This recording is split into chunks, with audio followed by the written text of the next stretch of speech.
I learned long ago that when Koa Smith asks you to drop what you're doing to chase a swell, the only logical response is to pack your things.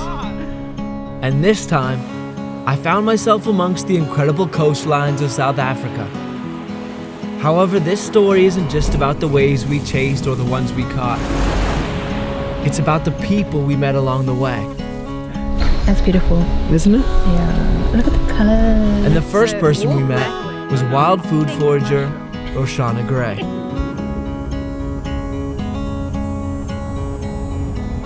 Roushanna and her community have retaught themselves how to harvest harmoniously and sustainably from the wild places they call home.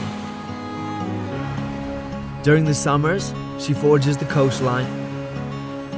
In autumn, turns to the mushroom-filled forests. In winter, forages the Veld. And in springtime, it's all about the flowers.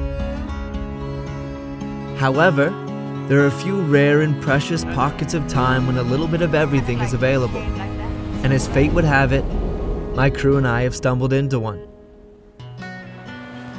The first thing Roushanna taught us about was seaweed, a highly unutilized source of food. Offers up to 35% protein, which is more than any land plant has to offer. Wow.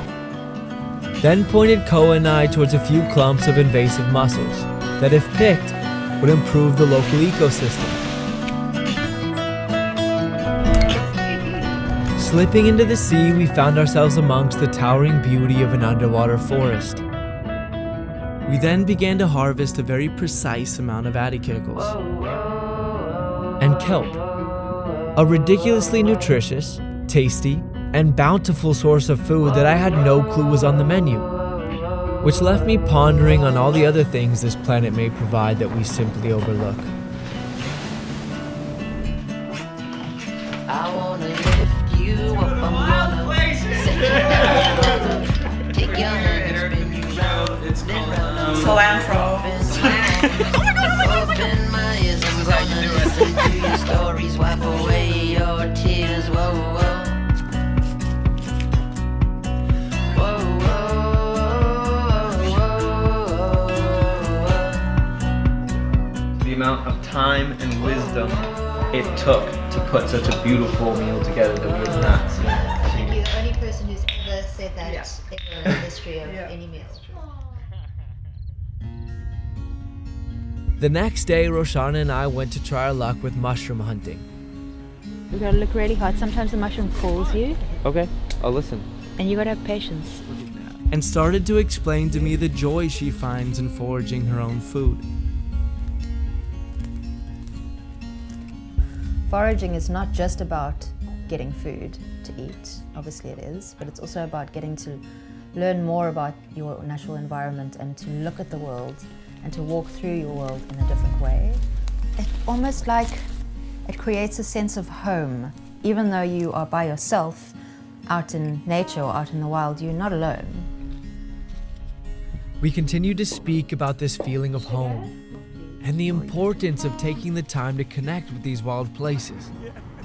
How they have this enchanting way of filling you with life and leaving you with the longing to care for them like they care for us. So before my time with Roushanna came to a close, I asked her one last question. Besides the deliciously wild foods that overflow your plates, what has this place given to you?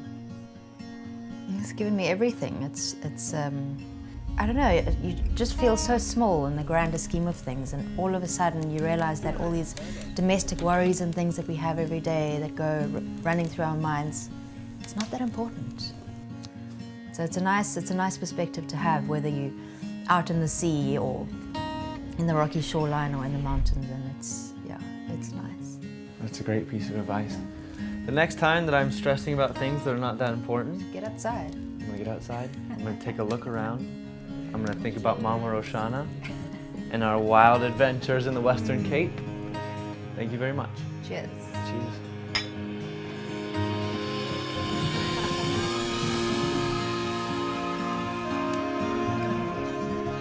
Whoa.